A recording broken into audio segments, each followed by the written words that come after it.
paling terkenal dibuat oleh Edward Shockley of Stanford University tahun 70-an.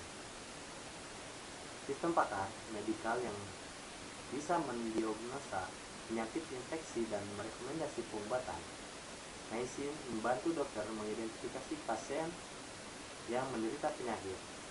Dokter duduk di depan komputer dan memasukkan data pasien, umur, riwayat kesehatan, hasil laboratorium, dan informasi terkait lainnya.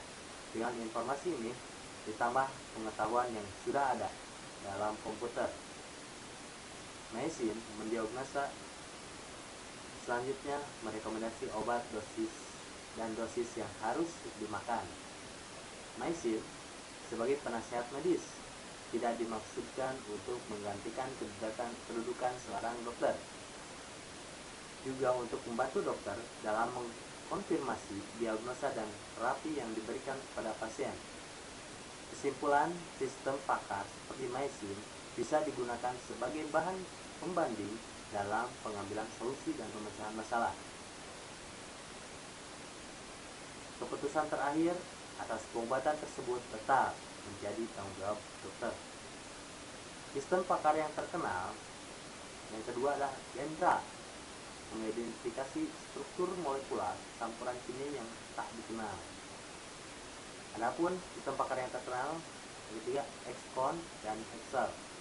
XCON merupakan sistem pakar untuk membantu konfigurasi sistem komputer besar, membantu melayani order langganan sistem komputer. DCPAX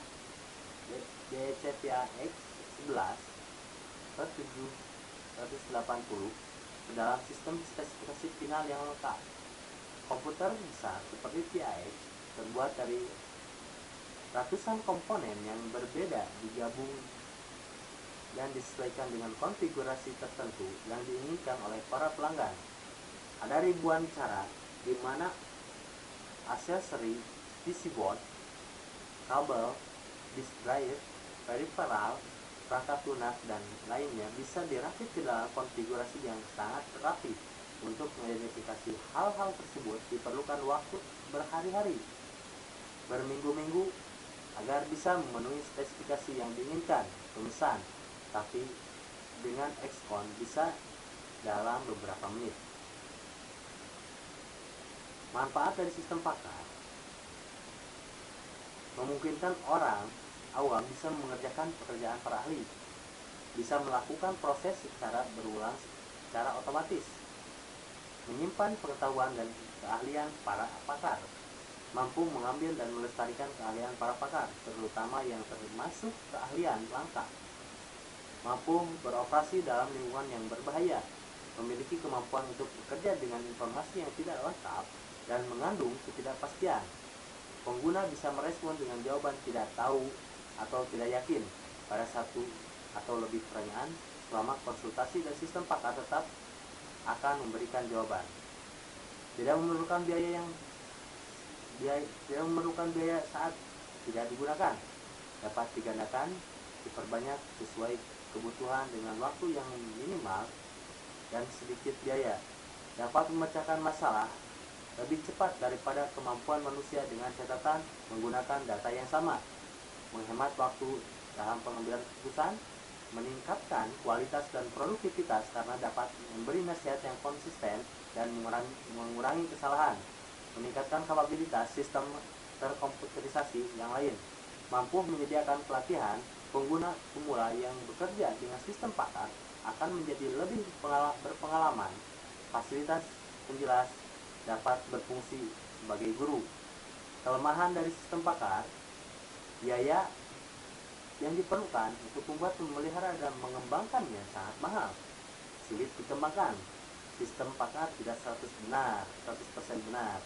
Pendekatan oleh setiap pakar untuk suatu situasi atau problem bisa berbeda-beda meskipun sama-sama benar.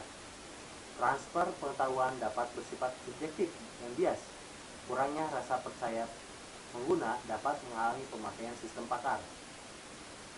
Di sini konsep dasar sistem pakar yaitu mengandung keahlian, ahli atau pakar, pengalihan keahlian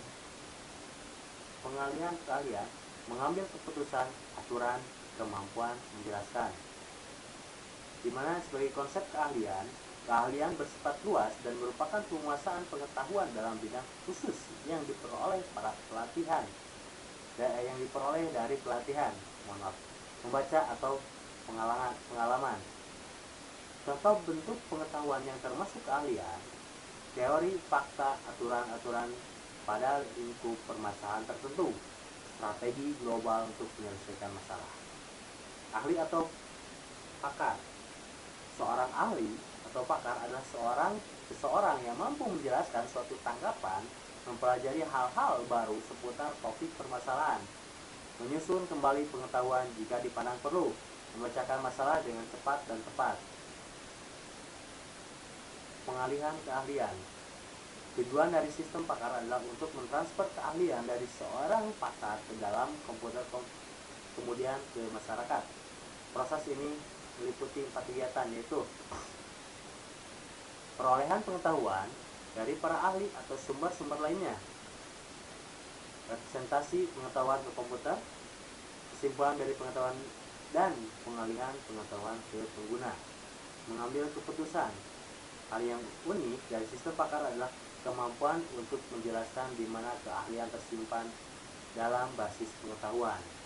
Kemampuan komputer untuk mengambil kesimpulan dilakukan oleh komponen yang dikenal dengan mesin inferensi, yaitu meliputi prosedur tentang pemecahan masalah.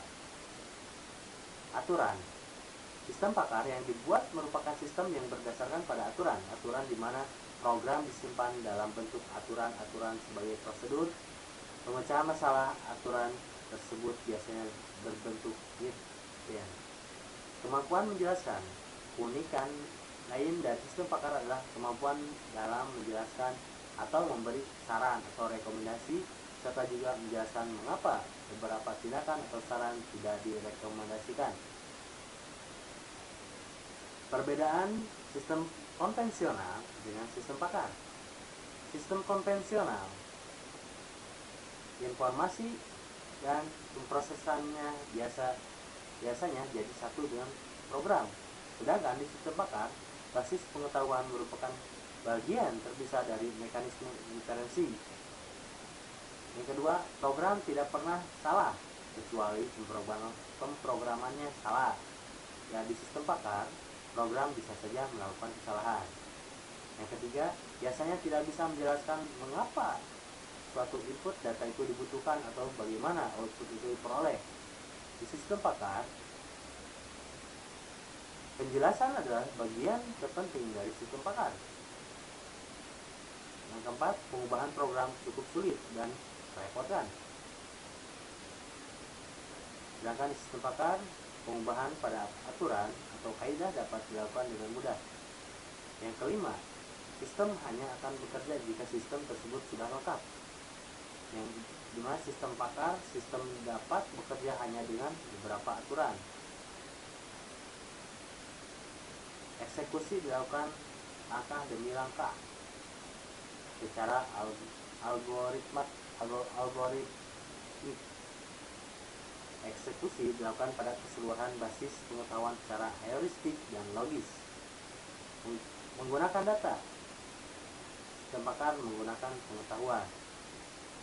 Tujuan utamanya adalah efisiensi, sedangkan di sistem pakar tujuan utamanya adalah efektivitas. Mungkin dari saya dicukupkan sekian. Mohon maaf, tentu banyak salah kata. Saya ucapkan banyak terima kasih. Wabillahi taufiq wal hidayah. Wassalamualaikum warahmatullahi wabarakatuh.